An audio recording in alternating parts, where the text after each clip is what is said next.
आज हम देखते हैं पूरे संसार में क्या चल रहा है।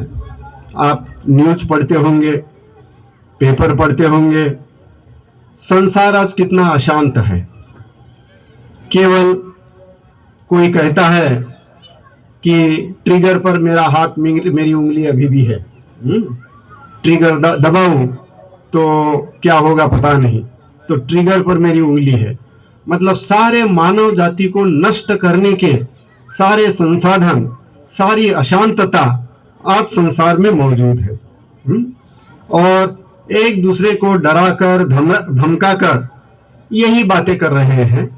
एक दूसरे पर प्रभुत्व पाने की इच्छा जो है वो बहुत ही जबरदस्त है, और उस जबरदस्त इच्छा से सारे मानव जाति को, मराठी में जिसको कहते हैं वेठीस धरने, हिंदी में समझ में नहीं आता मेरा शब्द, कभी कभी मराठी के बहुत सटीक शब्द लगते हैं, तो उस तरह से सारे मानव जाति को कुछ गिने चुने लोगों ने वेठीस धर ले रहा है।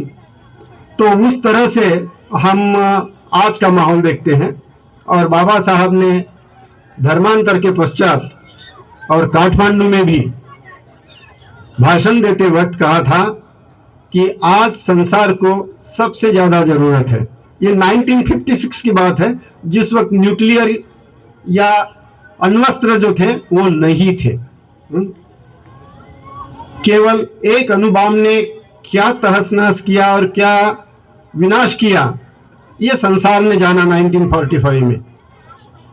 उस परिप्रेक्ष्य में बाबा साहब कहते हैं कि संसार को केवल बुद्ध की जरूरत है। बुद्ध के माध्यम से ही संसार में शांति पैदा हो सकती है, संसार के लोग सुख से जी सकते हैं। और इसलिए उन्होंने जब वो 1950 में लेख लिखा था, तो उस लेख में बुद्ध धर्म के भविष्य को लेकर अंत में वाक्य कहा था कि बुद्ध धर्म का प्रचार और प्रसार करना यह मानव सेवा है। तो इस तरह से बुद्ध को बाबा साहब ने याद करते हुए शांति दूत के लिए नहीं, शांति दूत और भी कोई होंगे बुद्ध के अलावा भी, लेकिन बुद्ध केवल शांति दूत के तौर पर नहीं है। बाबा साहब ने जो काठमांडू में कहा था उसको याद कीजिए, ट्रांसफॉर्मेशन ऑफ माइंड। मन का परिवर्तन जब तक नहीं होता तब तक संसार का परिवर्तन। सो मन का परिवर्तन करने की जो बात कहते हैं वो केवल और केवल बुद्ध कहते हैं। दूसरा कोई भी व्यक्ति मन के परिवर्तन की बात नहीं करता। संसार में जितने भी धर्म संस्थापक हुए हैं या विद्यमान हैं, कोई भी मन के परिवर्तन की बात नहीं करता। वो कहते हैं हमारे पास सब कुछ है, कोई तो भी ईश्वर है, उसके पास सब कुछ है, वो शांति पैदा करेगा, वगैरह वगैरह वगैरह। ठीक, तो यह जो है बुद्ध जयंती और बुद्ध और उसकी आज जयंती, बुद्ध का जय जयकार, नाम ही है बुद्ध और जयंती। सो आज बुद्ध हुए हैं और बुद्ध की हम जयंती मना रहे हैं। सो जयंती हम किस तरह से मनाए? सही में जयंती किस तरह से मनानी होगी? जब इस संसार में बुद्ध के शिक्षा के अनुसार शांति प्रस्तावित होगी, मानव सुख से जिएगा, तब। बुद्ध ने कहा, आपने पढ़ा होगा, आप सारे शिक्षित लोग हैं यहाँ, बुद्ध और धर्म आपके पास में हो गए। बुद्ध ने क्या कहा था कि रोहिणी नदी के पानी को लेकर कोलिय और शाक्य का जो झगड़ा था, वो झगड़ा उन्होंने किस तरह से निरस्त किया। उन्होंने उस वक्त कोलिय और शाक्य को कहा कि पानी महत्वपूर्ण है, पानी की कीमत है कि इंसान के खून की कीमत है।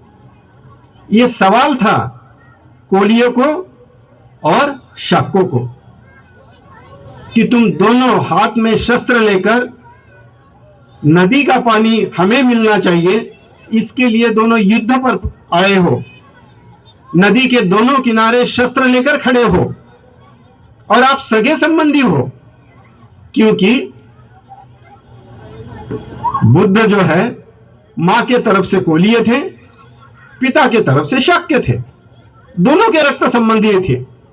और वो उनको पूछते हैं कि आप दोनों के रिश्तेदार होते हुए, दोनों के पड़ोसी होते हुए एक दूसरे पर शस्त्र चलाने के लिए कोली या नदी के सामने आए हो, तो आप काहे के लिए, पानी के लिए इंसान का खून बहाना चाहते हो, इंसान को नष्ट करना चाहते हो।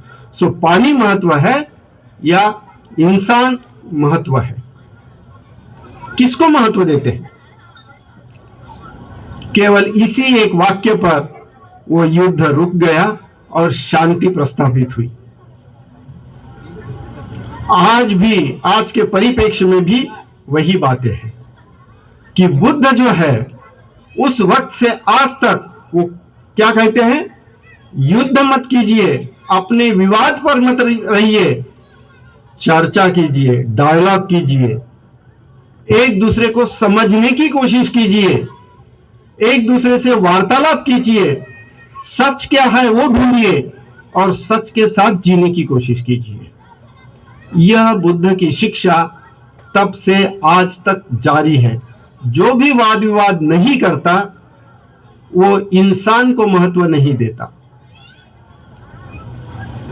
कितना भी वाद परेशानी हो, कितनी भी तकलीफ हो, कितना भी कठिन हो, लेकिन वाद विवाद से ही समस्या सुलझ सकती है। कभी भी शस्त्र से समस्या नहीं सुलझती।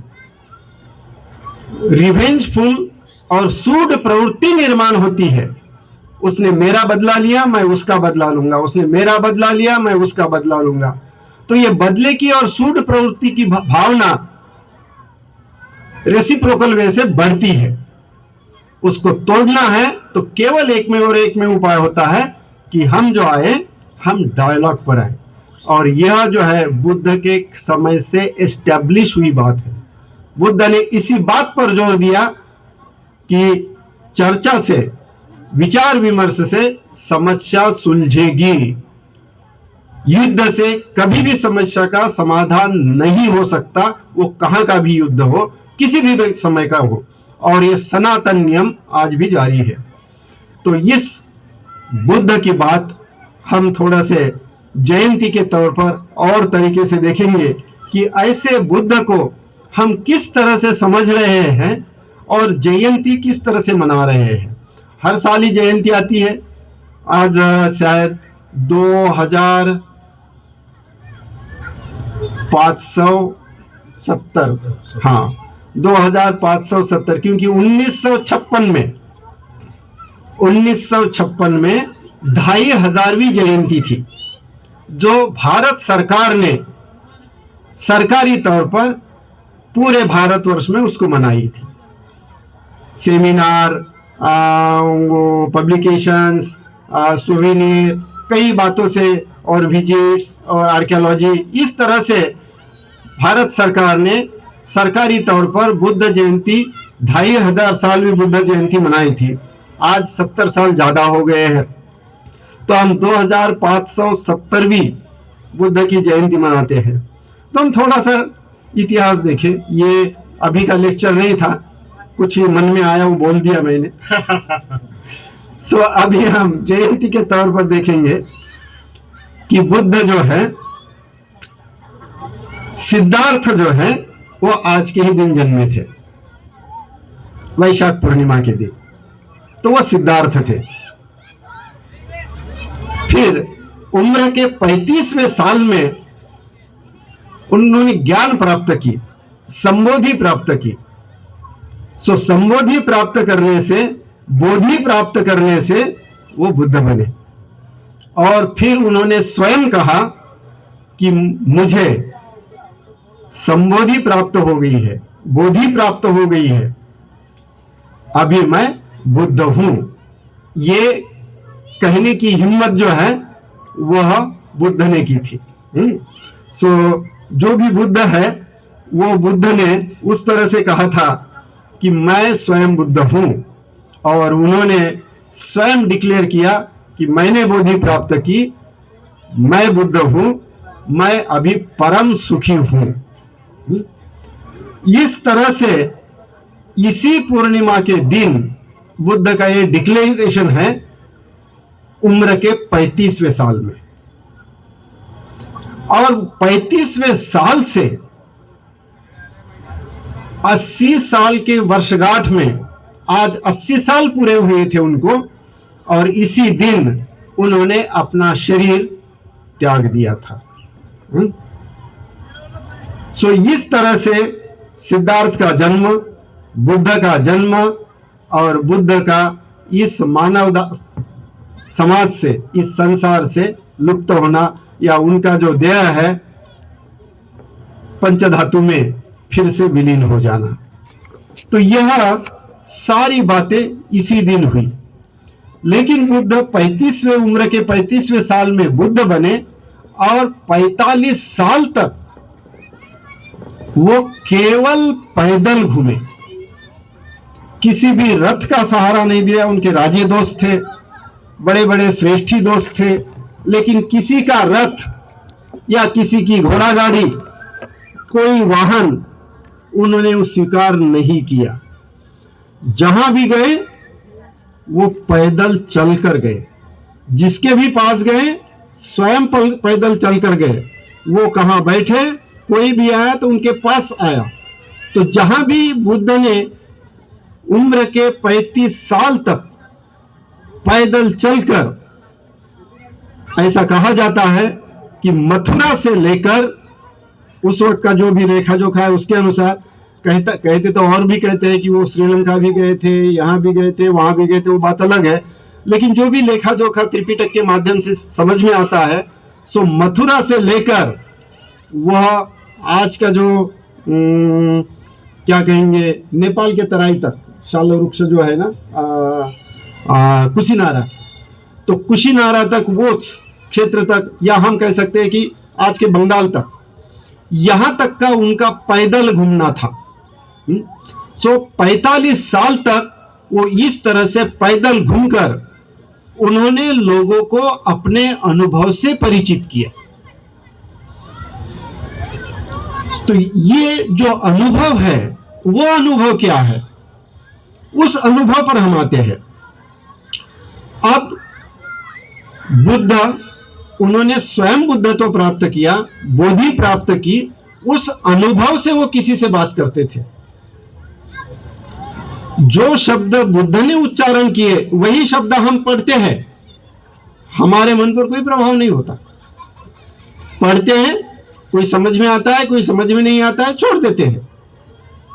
धम्मपद की कई गाथाएं बुद्ध वचन करके प्रसिद्ध है, वो हम पढ़ते हैं, कितना हमारे समझ में आता है, कितना हम उनका अनुकरण करते हैं, कितनी एक गाथा पढ़कर हमारा जीवन बदल जाता है, ऐसा नहीं होता। तो वो जो बुद्ध थे, बुद्ध का स्वयं का अनुभव और उनका व्यक्तिमत्व, किसी के भी संपर्क में आने से वहां जो कुछ भी वो अपने गहरे अनुभव से, बुद्धत्व के अनुभव से जब शब्दोच्चारण करते थे, जब संवाद करते थे, जब वार्तालाप करते थे, उस वार्तालाप का जो परिणाम होता था, वह परिणाम सुनने वालों को पूरी तरह से प्रभावित कर देता था। बाद में कुछ लोगों ने उनके पर टीका भी की कि वो जादूगर है, वो मोहिनी डालता है, वो मोहित कर लेता है, जो उसके पास जाता है वो उसी का हो जाता है। इस तरह से बुद्ध पर बातें, लांछन कहो या अन्य बातें कहो, इस तरह से प्रवाद भी लिखा गया है। तो बुद्ध जिस तरह से वार्तालाप करते थे, वह वार्तालाप यह था कि वो अपने अनुभव के आधार पर, और वो भी सर्वसाधारण अनुभव नहीं था, वो जो अनुभव था वो उनके बुद्धत्व का अनुभव था, उनके बोधि का अनुभव था, और उस बोधि के अनुभव के आधार पर वह अपना संवाद करते थे, वो बात बताते थे। और जब सुनने वाला जो था, सुनने वाला इतना प्रभावित हो जाता था,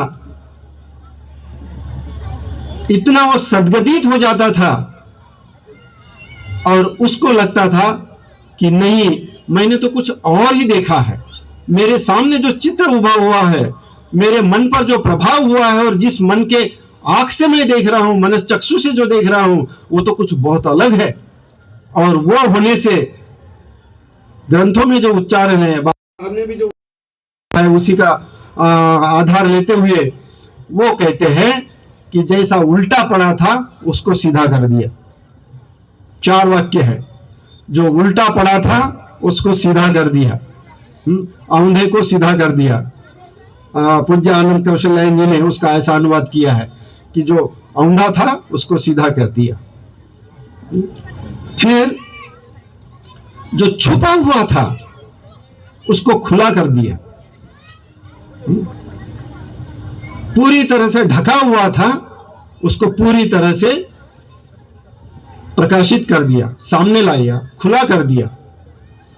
तीसरी बात बताते हैं कि जहां अंधेरा था वहां दीपक जला दिया, प्रदीप जला दिया।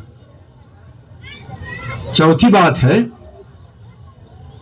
जो रास्ता भूल गया है और भटक रहा है उसको सही रास्ता दिख गया। जो आंख वाला है वो देख सकता है। इस तरह से ग्रंथों में वर्णित है कि जिसने भी बुद्ध को सुना उसका ये प्रभाव रहा। सभी का नहीं, लेकिन जिनका भी प्रभाव हुआ वो इस तरह से प्रभाव हुआ, और ये प्रभाव होकर जो बुद्ध के प्रति गहरी श्रद्धा हुई, उस गहरे श्रद्धा से उनके मुख से क्या निकला? भगवान, मैं आपका शरणागत उपासक हूं, मुझे स्वीकार कीजिए। बुद्धं शरणं गच्छामि। यह परिवर्तन है।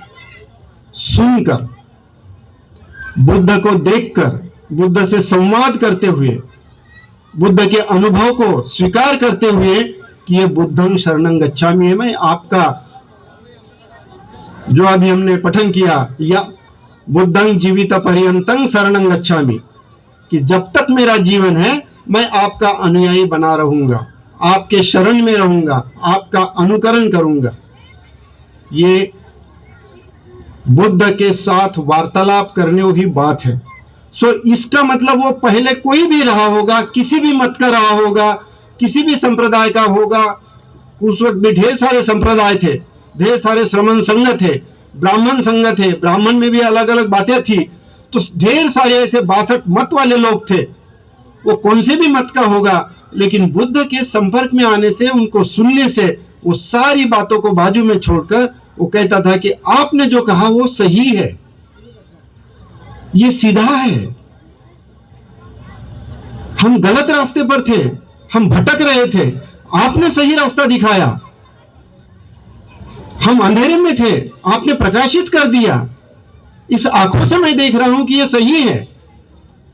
हम आपके शिष्य हैं, हम आपके कदमों पर चलेंगे, हम आपका अनुयायी तो स्वीकारेंगे, आप जो कहेंगे उसी के अनुसार हम अपना जीवन चलाएंगे।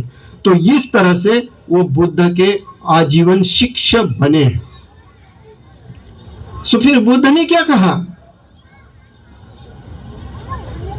बुद्ध ने जो कहा वो हमें 3 महीने के बाद मिलता है, 2 महीने के बाद, ज्येष्ठ और आषाढ़ पूर्णिमा के दिन।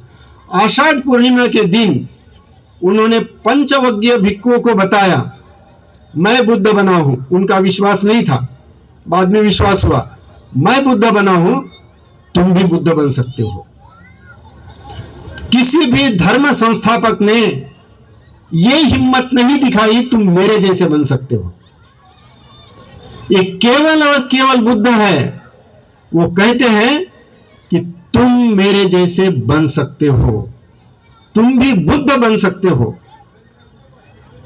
सो आषाढ़ पूर्णिमा से कार्तिक पूर्णिमा तक जो भी उनका अनुयायी बना, ऐसे 60 लोगों को उन्होंने प्रशिक्षित किया और उन्होंने कहा कि इस मार्ग से आप चलिए, आप मेरे जैसे बनेंगे। उन्होंने उनका अनुकरण किया तो कार्तिक पूर्णिमा के दिन 60 अरहत इस पृथ्वी पर निर्माण हुए। और उस वक्त बुद्ध ने कहा कि तुम 60 और मैं, हम 61 लोग मिलकर संघ की स्थापना करते हैं। तो यह जो है, जैसा मैं हूं वैसे ही तुम हो, जैसा अभी मेरी मानसिक अवस्था है वैसी तुम्हारी भी मानसिक अवस्था हो। अभी हम इस पृथ्वी तल पर 61 अरहत है, मतलब बुद्ध में और उनमें कोई फर्क नहीं है। बुद्ध ने बोधि प्राप्त की स्वयं प्रयास से, किसी के मार्गदर्शन के बिना, केवल ये एक में फर्क है। और बाकी 60 लोगों ने बुद्ध के शिष्य बनकर बोधि प्राप्त की और वो भी बुद्ध जैसे बने। इसलिए बुद्धं शरणं गच्छामि का मतलब है कि मैं बुद्ध बनूंगा। हम जहां हैं वहां से बुद्ध बहुत दूर है, बहुत बहुत दूर है, हमारे कल्पना से परे की दूरी है। लेकिन ये श्रद्धा की बात है कि मैं भी उनके जैसा बन सकता हूं। ये यदि श्रद्धा नहीं है कि मैं बुद्ध बन सकता हूं तो आप बौद्ध हो ही नहीं सकते। बुद्धं शरणं गच्छामि ये केवल औपचारिक तौर पर वंदना करने की बात नहीं है। बुद्धं शरणं गच्छामि, मैं बुद्ध बनता हूं, मैं बुद्ध बनने का प्रयास करूंगा, मैं बुद्ध बनने के लिए बुद्ध का अनुसरण करूंगा। ये श्रद्धा के साथ व्यक्त किया हुआ उद्गार है। जब वो श्रद्धा हमारे अंदर पैदा हो जाती है कि मैं बदल सकता हूं, मैं श्रेष्ठ बन सकता हूं, मैं अच्छा इंसान बन सकता हूं, मैं बुद्ध बन सकता हूं। जो 2500 साल में उन 60 अरहतों के साथ अभी तक चलते आए हैं, अभी तक उस राह पर चल रहे हैं, ऐसे कई लोग हैं संसार में। कोई प्रकट है, कोई अप्रकट है, कोई बहुत प्रसिद्ध है, कोई अप्रसिद्ध है, लेकिन कार्यरत है। वो यदि श्रद्धा नहीं होती तो बुद्ध धर्म लुप्त हो जाता। वह है, ऐसे लोग हैं, इसलिए आज बुद्ध धर्म संसार में फैला हुआ है और वो फैलता जा रहा है। वो उसी का परिणाम है कि बुद्धं शरणं गच्छामि, ये जब मैं श्रद्धा से कहता हूं तो वो श्रद्धा केवल वैसे बुद्ध हो गए हैं उनके प्रसिद्धि के तौर पर, उनके प्रशंसा के तौर पर मैं नहीं कहता। बुद्धं शरणं गच्छामि मतलब मैं बुद्ध की प्रशंसा नहीं करता। बुद्धं शरणं गच्छामि मतलब मैं बुद्ध बनने के लिए प्रयासरत हूं।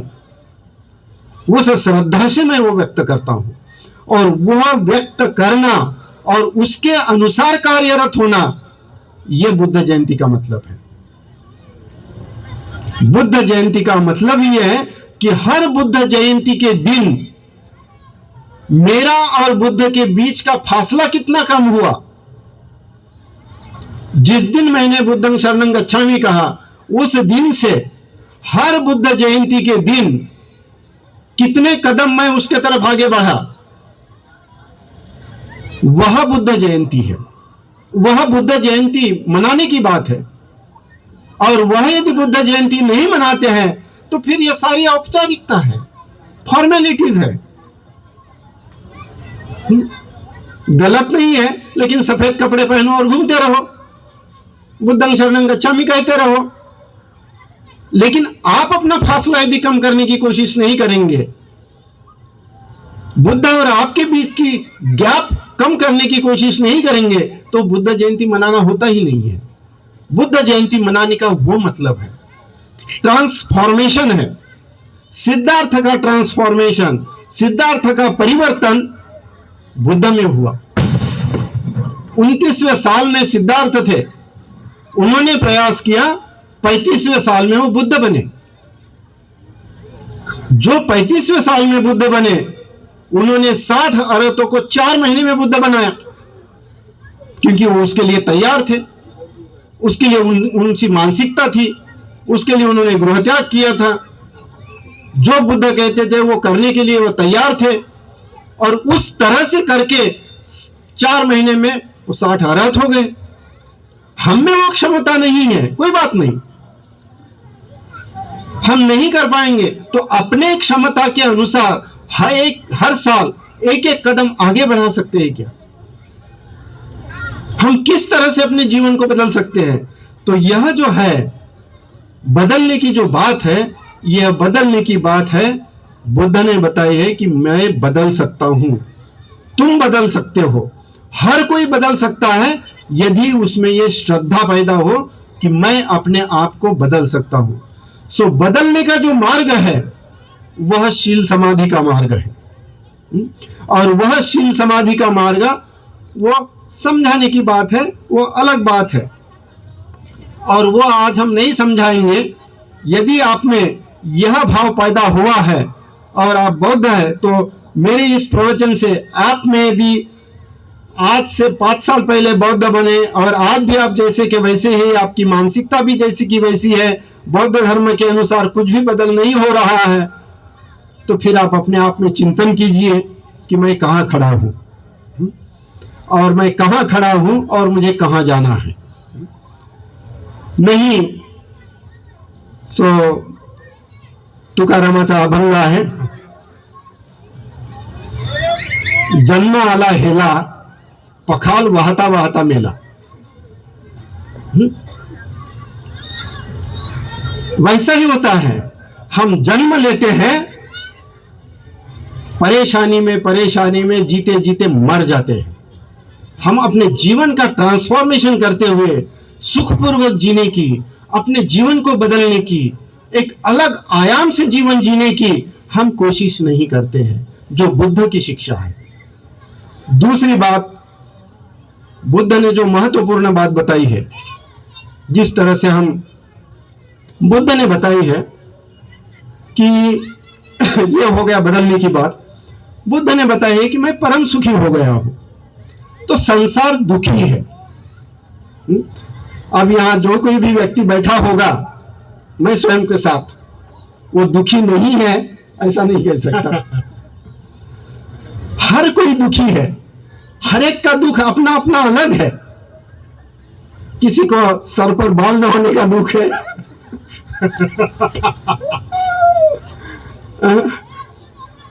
किसी को बेटे का दुख है, किसी को बहू के व्यवहार का दुख है, किसी को प्रमोशन नहीं हुआ इसका दुख है, किसी को रहने को घर नहीं इसका दुख है। दुख की बहुत बड़ी लंबी लिस्ट है और वो कभी भी कम नहीं होती, वो बढ़ती ही जाती है। सो हर इंसान दुखी है।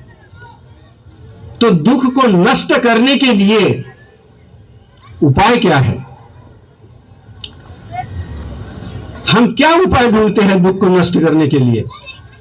दुख को नष्ट करने का हमारे पास उपाय है, कहीं जाकर चादर चढ़ाओ, कहीं जाकर मन्नत बनाओ, कहीं जाकर कुछ करो, कहीं जाकर बाबा का दर्शन लो, कहीं जाकर कुछ करो, जो भी मन में आता है वो घूमते रहो। तो मैं मेरा दुख नष्ट करने का उपाय बाहर ढूंढता हूं, किसी मंदिर में, किसी मस्जिद में, किसी बाबा में, किसी चर्च में, किसी मंत्र तंत्र में, किसी जादू टोना में, किसी तावीज में, किसी गुफा में। तो मेरे दुख को नष्ट करने का उपाय मैं बाहर ढूंढता हूं। और बुद्ध कहते हैं इसका उल्टा।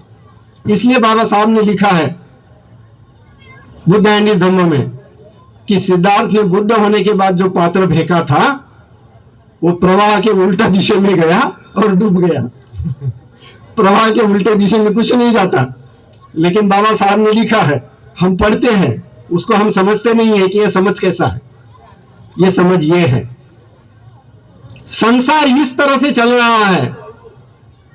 मैं कहता हूं मेरा दुख दूसरों ने दिया है, बच्चों के कारण दुख हूं, परिवार के कारण दुखी हूं, समाज के कारण दुखी हूं, सरकार के कारण दुखी हूं, वातावरण के कारण दुखी हूं, सब कुछ दूसरे के कारण मैं दुखी हूं। मेरे कारण मैं दुखी हूं ऐसा कोई नहीं कहता। और बुद्ध ने यही बात बताई है, यही उल्टी बात बताई है कि तुम्हारा दुख तुम्हारे कारण है, तुम स्वयं कारण हो तुम्हारे दुख के। तुम्हारे दुख का दूसरा कारण नहीं है, तुम्हारे दुख का कारण तुम्हारे मन में है, तुम्हारे मन के आसक्ति में है। तुम्हारे मन के अहंकार में है। जितने अहंकारी हो उतने दुखी हो, जितने लोभी हो उतने दुखी हो, जितने द्वेषी हो उतने दुखी हो। तो ये अहंकार, द्वेष और लोभ, ये जो ठुस ठुस कर मेरे मन में भरा है, उसके कारण मैं दुखी हूं। बाहर की कोई दवा मेरे दुख को नष्ट नहीं कर सकती। कोई मंत्र, तंत्र, जादू, टोना, राशि, भविष्य सब बकवास है। यही बुद्ध ने 2570 साल पहले बताया, लेकिन आज भी विज्ञान युग में वही चल रहा है। अवकाश यान उड़ाना हो तो पूजा पाठ करो, नारियल फोड़ो, मंत्र पठन करो। यह आज भी भारत में है। सो हम बुद्ध ने 2500 साल पहले विज्ञान बताया, उस वक्त बताया कि ईश्वर नहीं है। 2570 साल पहले।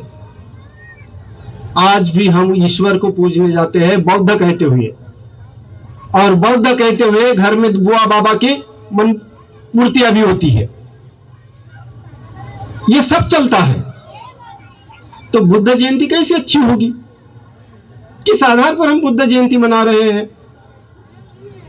तो यह जो बातें हैं, सो बुद्ध ने कहा कि दुख तुम्हारे अंदर है, तुम्हारे मन में है, और उस दुख को नष्ट करने का उपाय तुम्हारे पास ही है, क्योंकि तुम्हारे अंदर शक्ति है, मन की शक्ति है। तिबेटन बुद्धिज्म में एक बहुत अच्छा इसका प्रतीक है। शक्ति स्त्री के स्वरूप में दिखाई है।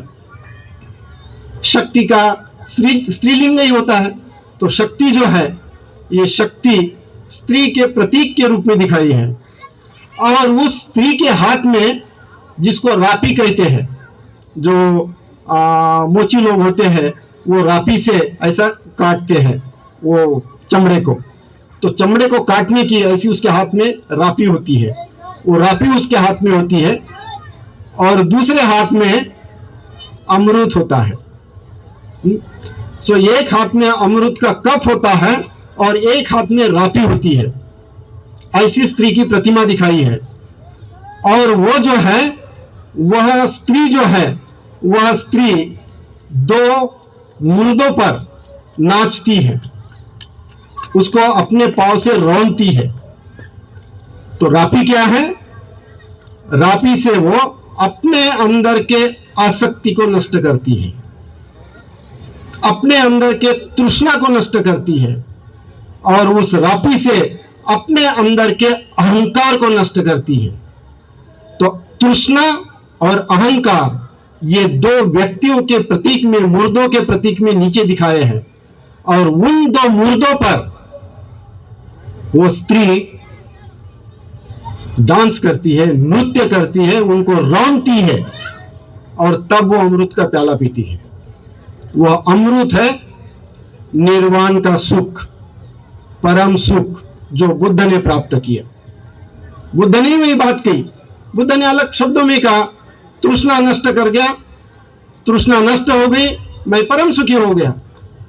तिबेटन बुद्धिज्म में प्रतीक के स्वरूप में ऐसा दिखाया कि हमारे अंदर की आसक्ति, आसक्ति मतलब लोभ, जितनी लोभी उतनी ज्यादा आसक्ति। अहंकार, तो अहंकार और लोभ ये इंसान को दुख पहुंचाता है, और वह दुख नष्ट करना कैसा करना है, इसके लिए बुद्धिज्म में साधनाएं, शील पालन, ढेर सारी बातें हैं। तो हमारे अंदर का जो दुख है, वो दुख बाहर से दुरुस्त नहीं होता। हमारे अंदर का दुख नष्ट करना है तो मुझे मेरे मन पर कार्य करना है, जो बाबा साहब ने काठमांडू के लेक्चर में कहा है, transformer of the mind is the transformation of the world. अपने मन को बदलो, दुनिया बदलेगी। सो जब तक हम अपने मन को नहीं बदलते, दुनिया नहीं बदलती। तो यह जो बात है मन के ट्रांसफॉर्मेशन की, तो मेरा सुख जो है, मेरा सुख मेरे मन में है, मेरा दुख मेरे मन में है। सो मेरे मन के दुख को यदि मुझे नष्ट करना है तो मेरे मन पर ही कार्य करते हुए उसको सुखी बनाना है। तो यह जो बात है, यह बात बुद्ध ने इस दिन जानी है। उन्होंने कहा तृष्णा का घर मैंने नष्ट कर दिया है, मैं परम सुखी हुआ हूं। आज से मेरी तृष्णा नष्ट हो गई है, अहंकार नष्ट हो गया है, मैं बोधि प्राप्त कर लिया हूं, मैं बुद्ध बन गया हूं। तो यह जो बात है, यह आज की बात है, आज के दिन घटी हुई बात है। यह जयंती मनाते हैं कि एक सिद्धार्थ ने अपने अंदर के आसक्ति और अहंकार को पूरी तरह से नष्ट किया और वह परम सुखी हुए। यही संदेश उन्होंने उन 5 परिव्राजकों को दिया, वह ट्रांसफॉर्म हुए। उनकी देखा देखी यश और उसके 55 मित्र आए, वो ट्रांसफॉर्म हुए। तो ऐसे 61 लोग बुद्ध ने 4 महीने में ट्रांसफॉर्म करके दिखाए, वो परम सुखी हुए। और वही परम सुख लेकर वो गांव गांव घूमते हुए आज सारे संसार में बुद्ध धर्म फैला, वो उसका कारण है। तो इस बात को हमें समझने की जरूरत है कि बुद्ध की शिक्षा ये हमारे मन से संबंधित है, मन को परिवर्तन करने की बात है। कपड़े पहनकर औपचारिकता की बात नहीं है। अच्छी बात है, अच्छा दिखता है, शुभ्रवेश अच्छा है, निष्कलंक रहना अच्छा है, बहुत खुशी की बात है, वो करे, जरूर करना चाहिए।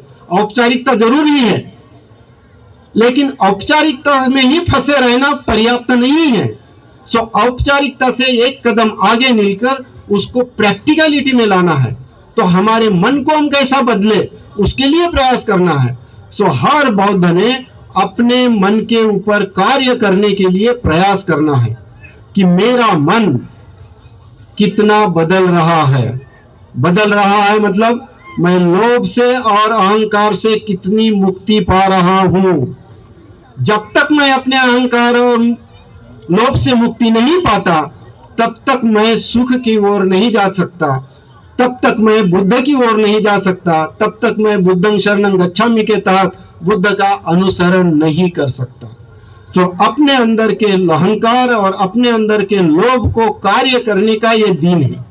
यहाँ प्रतिज्ञा करने का दिन है कि आज से मैं इस काम को लगूंगा, अगले बुद्ध पूर्णिमा के दिन मैं 2 कदम आगे बढ़ूंगा, उसके बुद्ध पूर्णिमा के दिन 2 कदम आगे बढ़ूंगा। जब तक मेरा जीवन है तब तक मैं इस कदम पर चलते रहूंगा। तो यह जो बात है, यह बात बुद्ध जयंती की है। सो मैंने 2 बातें बताने की कोशिश की, संक्षिप्त में कहता हूं अभी। पहली बात यह बताने की कोशिश की कि इंसान बुद्ध बन सकता है, वो श्रद्धा से जानकर कि बुद्ध क्या है इसको समझकर वो बुद्धं शरणं गच्छामि कहे। और सिद्धार्थ में बुद्ध बने हैं, सिद्धार्थ बुद्ध के अनुयायी बुद्ध बने हैं, वो हमारे सामने जीती जागती एक उदाहरण पेश की है। सो बुद्ध ने सारे मानव जाति के सामने उदाहरण पेश किया है कि कोई भी मानव प्रयास करे तो मेरे जैसा बन सकता है। संसार का कोई भी दूसरा धर्म संस्थापक ये बात नहीं करता है। तो यह बुद्ध की एक अनोखी बात है कि उन्होंने संसार के सामने स्व उदाहरण पेश किया और अन्य लोगों को कहा कि तुम भी मेरे जैसे बन सकते हो, और कुछ लोग उनके जैसे बने और 2500 साल से उस प्रयास में लोग लगे हुए हैं। तो ये पहली बात कि मैं बदल सकता हूं, मैं बुद्ध बन सकता हूं, ये आज के बुद्ध जयंती का संदेश है। दूसरी बात, बुद्ध यदि बनना है तो हमारे अंदर का लोभ और हमारे अंदर की अहंकार उसको नष्ट करना है। अहंकार नष्ट करने के लिए दूसरी एक बात है जो मैं बाद में बताऊंगा। तो ये अहंकार और नष्ट किए बगैर हम बुद्ध की ओर नहीं जा सकते, हम सुखी नहीं हो सकते, हम दुखी ही रहेंगे। और इसलिए बुद्ध की शिक्षा के उल्टे दिशा में हम बहते रहेंगे, जो मैंने इसके पहले उल्लेखित किया है, फिर से रिपीट नहीं करता। तो यह जो बात है ये इस तरह से कि मेरा दुख का कारण मैं हूं, मेरा मन है, मेरे मन का लोभ, द्वेष और अहंकार ये मेरे दुख का कारण है, बाहर की कोई भी बात नहीं है। उसको मैं यदि कार्य करता हूं तो मैं सुखी हो जाऊंगा। ये 2 बातें मैंने आपके सामने पेश करने की कोशिश की। अब अहंकार को कम करने के लिए छोटी सी बात बताता हूं जो बाबा साहब ने कहा। बुद्ध ने तो बहुत बड़ी बात कही है। बुद्ध ने कहा बोधि प्राप्त होने का मतलब ही है कि सभी सजीव समान है।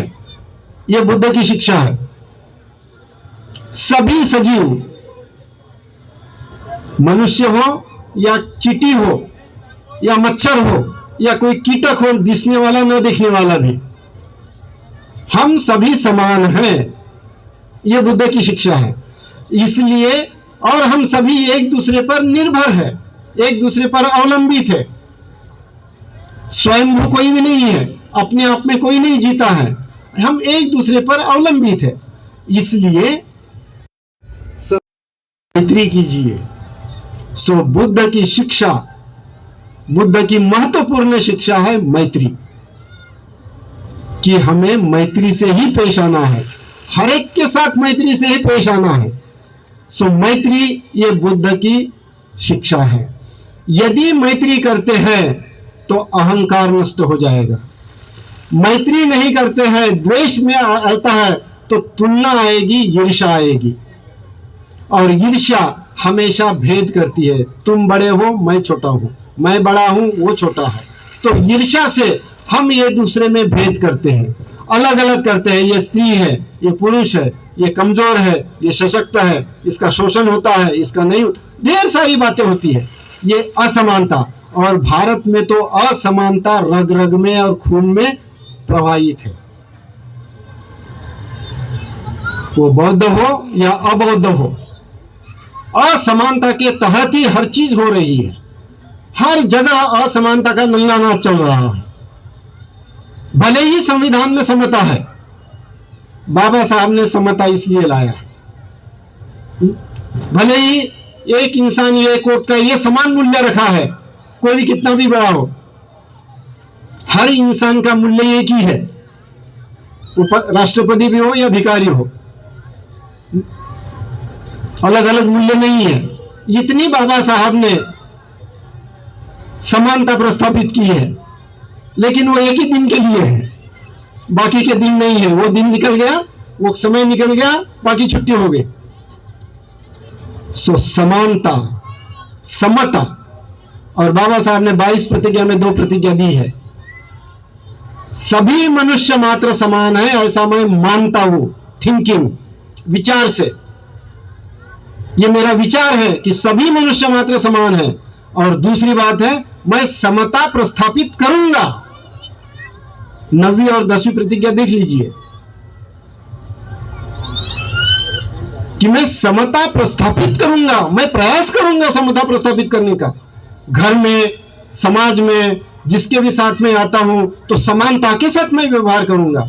समानता तभी होगी जब मैत्री आएगी। बिना मैत्री से समानता प्रस्थापित नहीं होती। तो इसलिए फिर आपको बुद्ध के पास ही जाना है। बुद्ध ने ही मैत्री पढ़ाया है कि शत्रु पर भी आपको मैत्री करनी है। किसी से भी आप शत्रुत्व के साथ पेश नहीं आ सकते।